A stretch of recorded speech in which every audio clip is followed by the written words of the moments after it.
Good morning, everyone. We're continuing here in the words of the CHOFETZ CHAIM, Klal Ches, the 8th chapter, and we're describing the person who speaks the Lashon Hara and who he's speaking Lashon Hara about.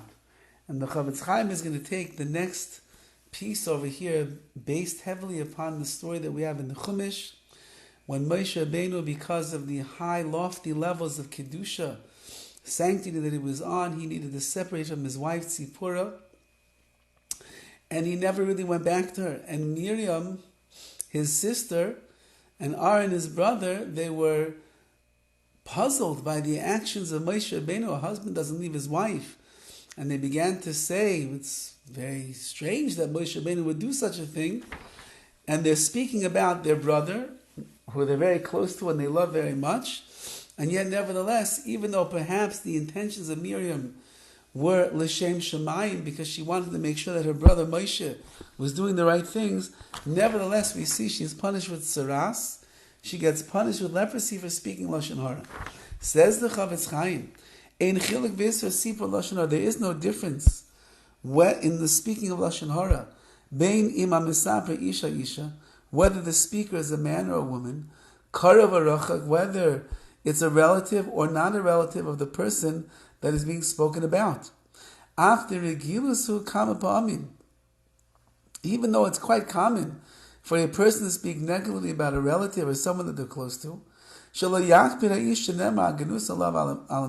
because when the relative who is spoken negatively about hears what his relative said, it's good chances that he's not going to be upset with the speaker.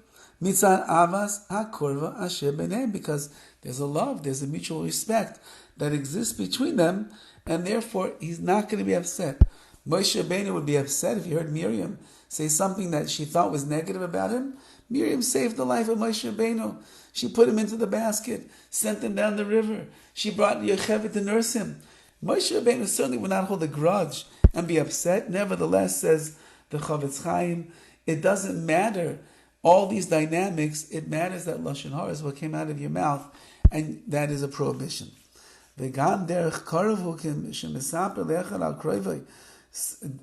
says the CHOFETZ CHAIM, it's common that if, let's say, Reuven speaks some inappropriate words about something that Shimon had done, which he holds is not right, Reuven never has in mind to disparage and to degrade Shimon and ruin his image and his anger.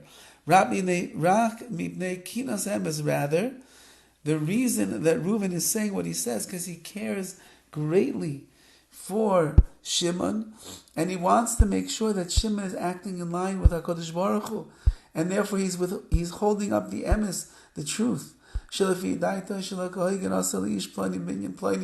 Because really, in his opinion, Reuven holds that Shimon acted improperly, the way he dealt with a certain person or particular situation, and therefore he wants to protest the actions of his dear relative, his cousin, his brother, Shimon, to hopefully get him back on the right path. Nevertheless, Reuven must bear the following in mind. If he made a mistake in the way that he perceived Shimon, he was very quick to judge Shimon unfavorably. And therefore the truth is, Shimon was not really guilty, and he certainly did not deserve to be spoken negatively about by Reuven.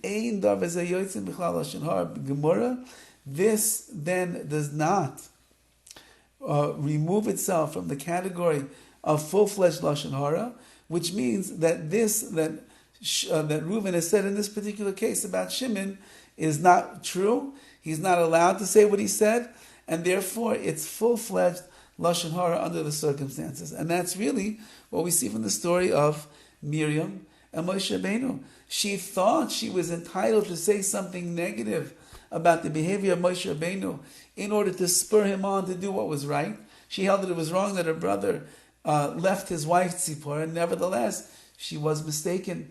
And as a result of that, she is punished. And the punishment is, since that you spoke Lashon Hara, you're going to receive the punishment and the backlash of leprosy of tsaras for what you have done. And therefore, says the CHOFETZ Chaim, be very careful, even if you're speaking about relatives, and you can explain away to yourself and convince yourself you're entitled and justified to say it. If all of the details in the world of what's permissible and not permissible are not met, it's still a full-fledged Lashon Hara, and you will be held accountable for the words of Lashon Hara that you spoke. Have a wonderful day.